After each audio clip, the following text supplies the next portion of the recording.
Çfarë do të thotë eficiencë energjie? Sa do të ishte kjo faturë që ju përmendni në rast se nuk do të kishit termoizolim, në rast se nuk do të kishit pajisje eficiente? Pa diskutim mund të ishte 150 deri në 200% më e shtrenjtë.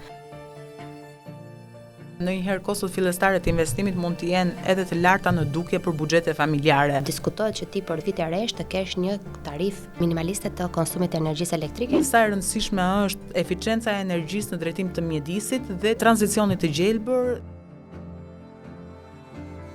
Por cili është roli i institucioneve? Aty për mendimin tim është roli kryesor, qoftë institucioneve qendrore, qoftë institucioneve vendore. Një këshill për qytetarët. Ajo që do thëra sidomos për çiftet e reja.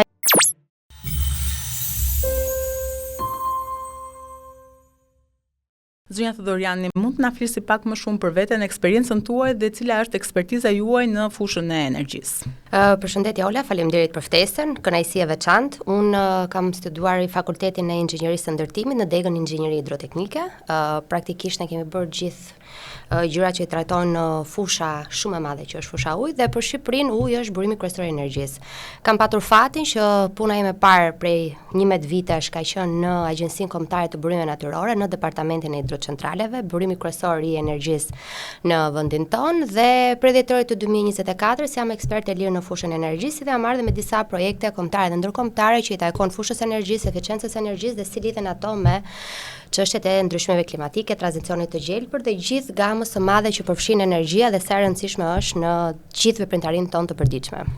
Dhe ne do të ndalemi pikërisht tek eficienca e energjisë, është një term që ngjan disi teknik, po për të kuptuar më konkretisht, çfarë do të thotë eficiencë energjie?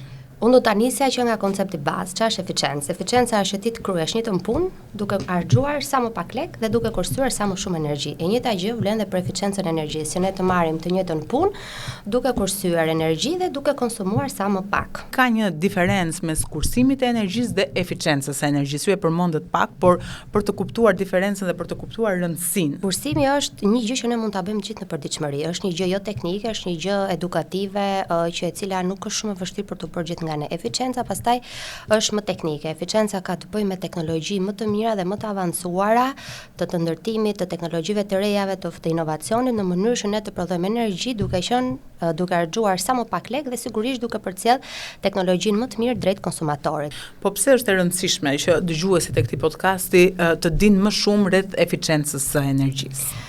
E para njërë në përditshmëri për gjithë ne, pjesën më të madhe besoj të shpenzimeve mujore kemi ujin dhe dritat. Besoj që të gjithë gjën e parë që bëjmë heqim qafe këto detyrimet mujore. Kjo është thjesht në mikro, pra secili në shtëpinë e vet, në habitatin e vet.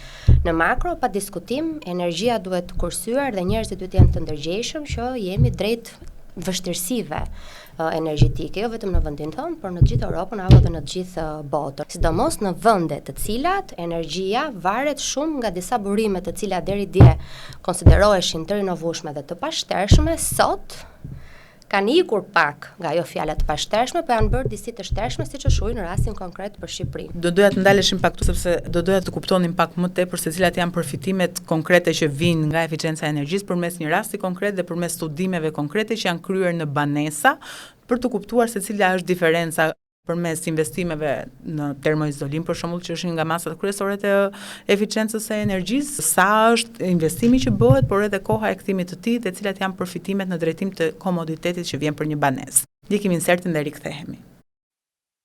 Në Korçë, në një pallat të ndërtuar në vitin 1973, organizata mjedisore All Green Center auditoi një apartament 3+1 rreth 95 metër katror. Madje treguan humbje shumë të larta të nxehtësisë, pra më shumë dru, më shumë fatura dhe më shumë ndotje. Zgjidhja, termoizolimi i fasadës dhe vendosje dritaresh me dopjo-xham. Investimi total u përllogarit në rreth 362.000 lek, por falti familja do kursente çdo vit rreth 30.000 lek nga drut e zjarrit dhe 32.000 lek nga energjia elektrike. Kthimi i investimit rezultoi në 6.5 vjet me jetëgjatësi mbi 30 vjet, pra vite të tëra fitimi pas shlyerjes së investimit fillestar. Efekti mjedisor, në Korçë ku dimri i ftohtë rrit djegjen e druve dhe ndotja e ajrit nga grimcat PM10 dhe PM2.5 shkon mbi normë, termoizolimi i apartamentit në studim uli nevojën për lëndë djegëse me 67%, më pak tym në lagje, ajër më i pastër në qytet dhe komoditet më i lartë në shtëpi. Ky është një shembull i qartë se eficienca e energjisë nuk është vetëm kursim në portofol, por shëndet publik dhe klimë.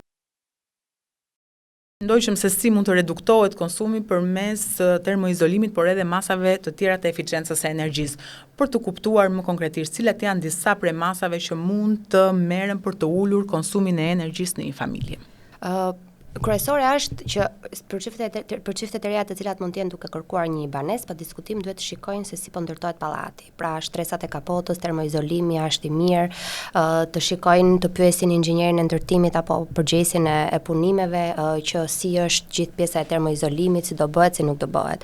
Pjesa tjetër pastaj që mund të investohet pa diskutim, qoftë një banesë e re, qoftë ekzistuese, është investimi në pajisje dhe sigurisht në pajisje të cilat janë inverter dhe kanë atë targetat e tyre dhe specifikimet teknike, çdo pajisje elektroshtëpiake që të jetë e klasit sa më të lartë të kursimit të energjisë.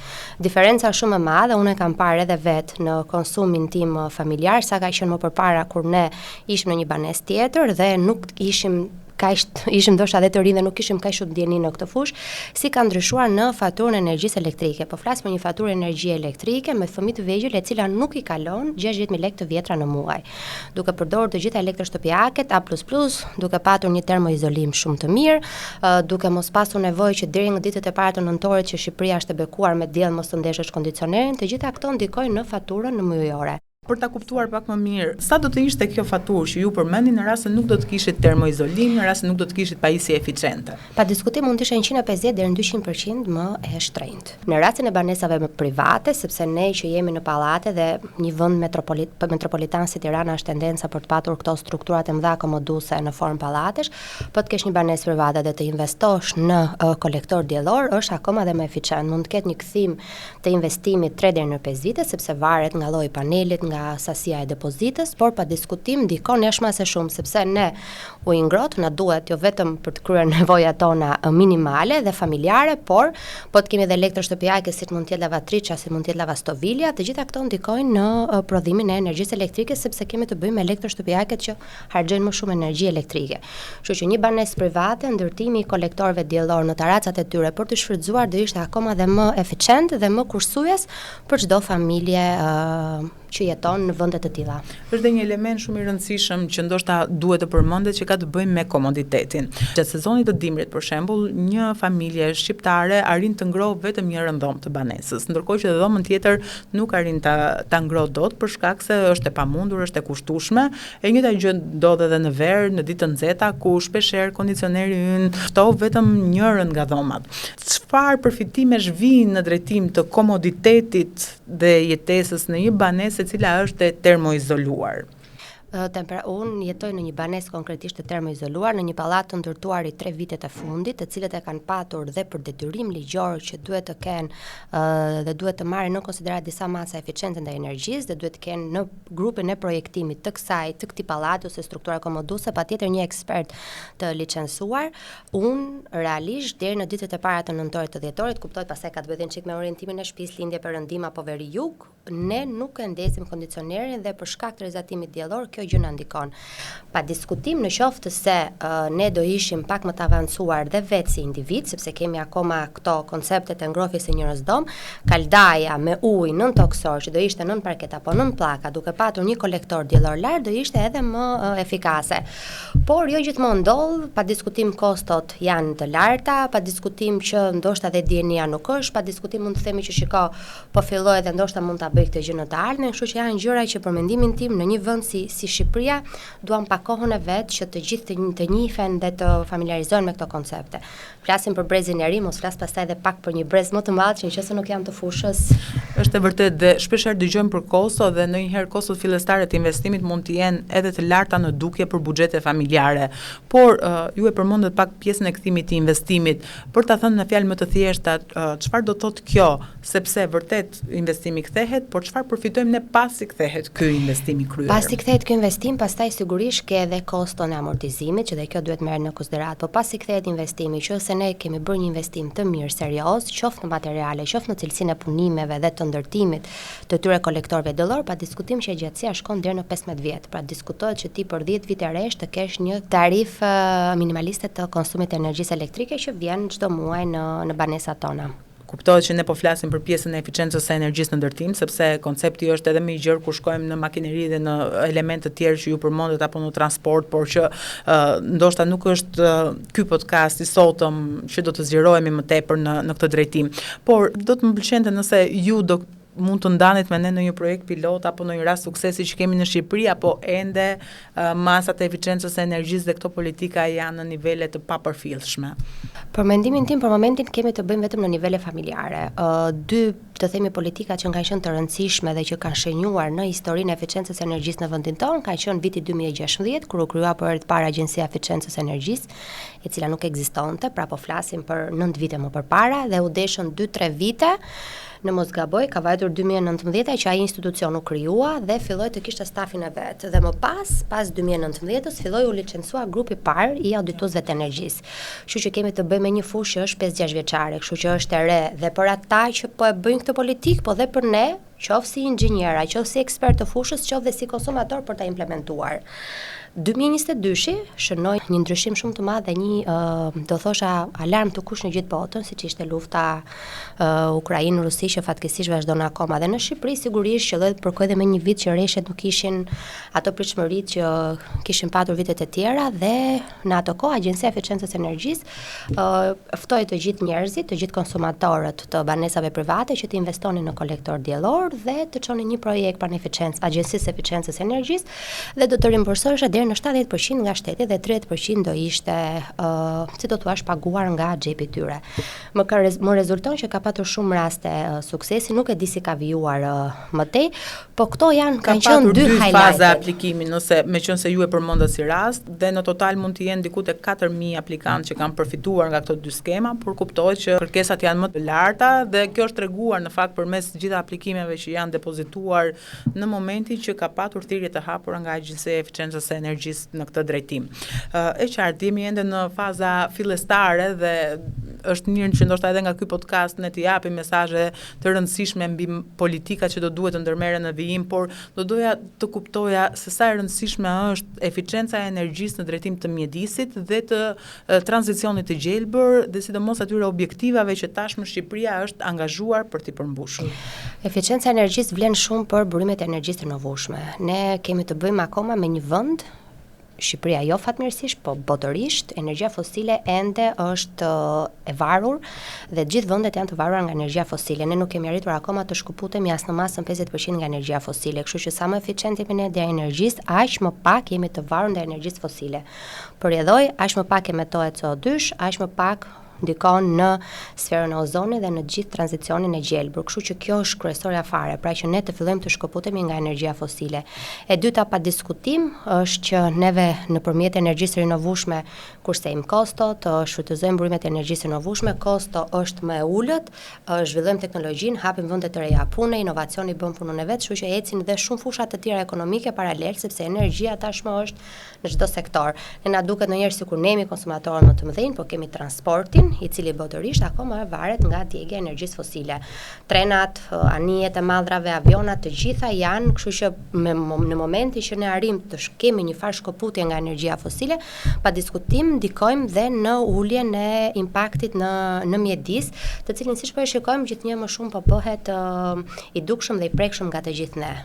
Prap këtu ne jemi pak mbrapa në raport me vendet e tjera të botës, sepse çështjet e mjedisit vitet e fundit në Shqipëri kanë filluar janë bërë më sensitive dhe më të prekshme. Tani që janë hapur dhe kapitujt e Bashkimit Evropian, tani është vënë dhe një fokus kryesor në këtë fushë.